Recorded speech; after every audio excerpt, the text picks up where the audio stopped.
So you scale the company over the course of time from 3 people to 3,000 people. I don't want to go into all the intricacies of scaling that, but what were some of the key steps or milestones along the way there? So the big one was just getting the bar to produce at scale. So we started in a kitchen that we rented by the hour, and we made them by hand with rolling pins. Oh, wow. And a couple like weird things that we made that would cut more than one bar at a time. Just the 3 of you? We would always get help. So there'd be like the 3 of us plus wives plus every now and then a couple other people. But it was, what you could fit in a room about this size. Okay.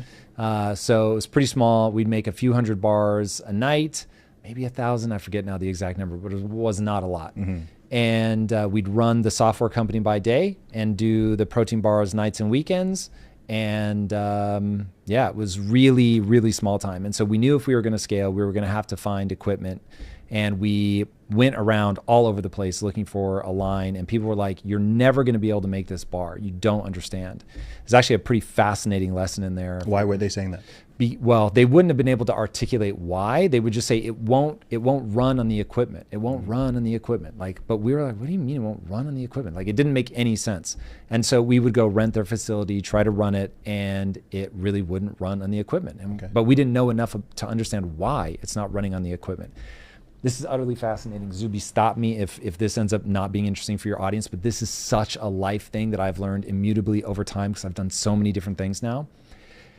There's this initial naivete that you have, and it's a superpower, but it's also going to walk you into blind alleys. And so the joke we always used to make is, if I had known the light at the end of the tunnel was an oncoming train, I would not have gone down the path of becoming our own manufacturer.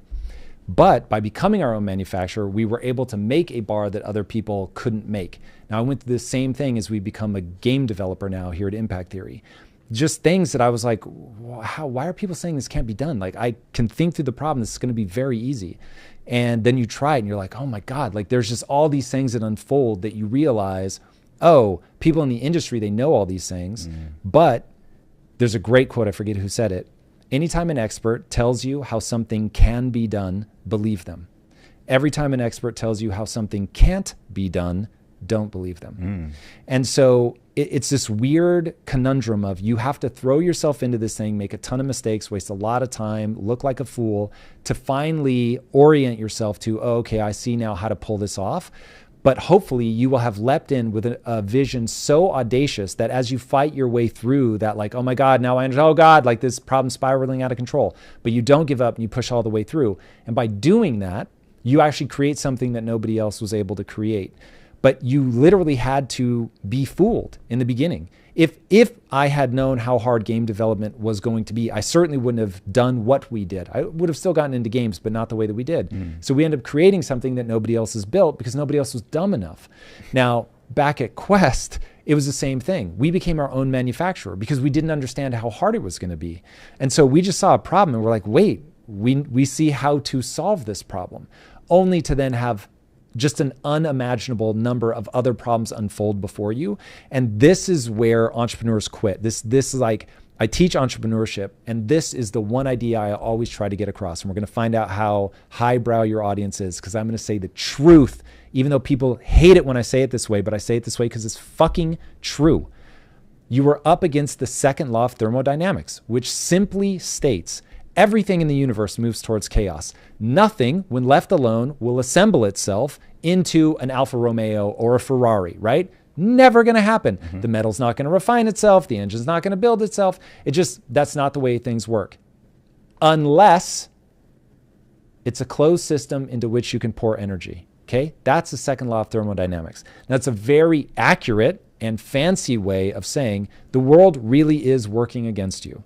It's working against you because, and here's why, what we learned in manufacturing for the last 70 years, because the US government, now you get me all conspiracy here, but the US government decided to subsidize corn so that you could make high fructose corn syrup.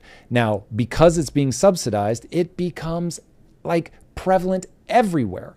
And so now, if you're a machine manufacturer and you know everybody's going to put this stuff in, you engineer your mass produce equipment to expect high fructose corn syrup because that's what everybody's using. And so now without even thinking about it, you're like, this is the kind of material we can expect to run through this type of machine because it's always going to have high fructose corn syrup. So the second we took the sugar out, we're removing high fructose corn syrup.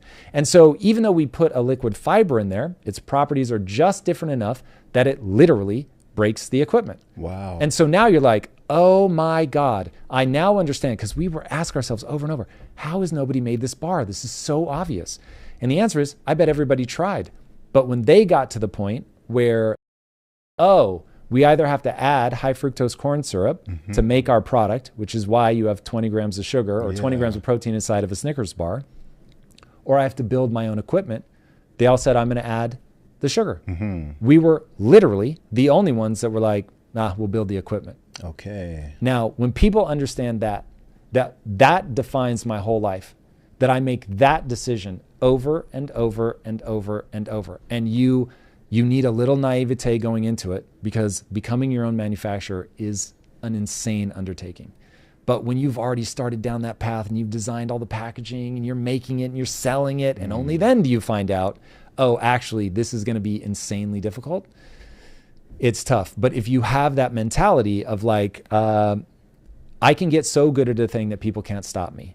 And that's really what I want people to take away. So when I encountered that same idea in video games, I was like, okay, I know this drill now. And I just have to get so good at game design that I'll be able to build a thing that other people won't have the tenacity, quite frankly, to build, because the second law of thermodynamics will win against them because they're not willing to pour the amount of energy into the system that they need to.